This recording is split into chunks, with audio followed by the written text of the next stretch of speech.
నగర కలర్ చిత్ర చరిత్రలో వరుస 3 సంవత్సరాలు 74, 75, 76 ప్రతి సంవత్సరం కనీసం 5 డైరెక్ట్ యావరేజ్ చిత్రాలు గల ఏకైక హీరో హీమ్యాన్ మాత్రమే. ఇది కలర్ చిత్రాలకు ఆల్ టైమ్ రికార్డు. మరే ఇతర హీరోకు వరుస 2 సంవత్సరాలు లేవు.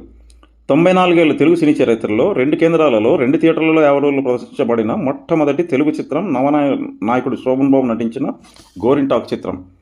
హైదరాబాద్ శాంతి ఏసీలో 106 రోజులు 3 ఆటలు మరియు లతా ఏసీలో 105 రోజులు 1 ఆట, వరంగల్ అలంకార హన్మకొండ 50 రోజులు 3 ఆటలు ప్లస్ నవీన్లో 50 రోజులు ఉదయం ఆటలు. ఒకే నెలలో 2 కలర్ చిత్రాలు విడుదలై 2 చిత్రాలు కనీసం 3 కేంద్రాల్లో డైరెక్ట్గా 100 రోజులు విజయవాడ, విశాఖపట్నం మరియు రాజమండ్రి మరియు 2 కేంద్రాలలో 175 రోజులు విజయవాడ మరియు విశాఖపట్నంలో ప్రదర్శించబడి కలర్ చిత్రాలకు ఆల్ టైమ్ రికార్డ్. గోరింటాకు, మండేగుండలు అక్టోబర్ 1979లో 2 సార్లు ఒకే సంవత్సరంలో వరుసగా విడుదలైన 4 కలర్ చిత్రాలు కనీసం 10 కేంద్రాలకు పైగా డైరెక్ట్గా 50 రోజులు ప్రదర్శించబడి కలర్ చిత్రాలకు ఆల్ టైమ్ రికార్డ్. 75లో బాబు, జీవనజ్యోతి, బలిపీఠం మరియు జేబుదొంగ, 79లో కార్తీక దీపం, జుదగాడు, మండేగుండలు మరియు గోరింటాకు. 3 సార్లు ఒకే సంవత్సరంలో వేరువేరు దర్శకులతో వరుసగా విడుదలైన 5 కలర్ చిత్రాలు విజయవాడ మరియు నెల్లూరులలో డైరెక్ట్ 50 రోజులు ఆడి ఆల్ టైమ్ రికార్డ్ సృష్టించిన హీరో హీమ్యాన్ మాత్రమే.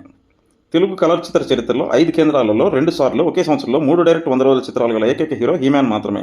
హైదరాబాద్ 74 మరియు 75, గుంటూరు 74 మరియు 75, విజయవాడ 75 మరియు 79, విశాఖపట్నం 75 మరియు 79, రాజమండ్రి 75 మరియు 79.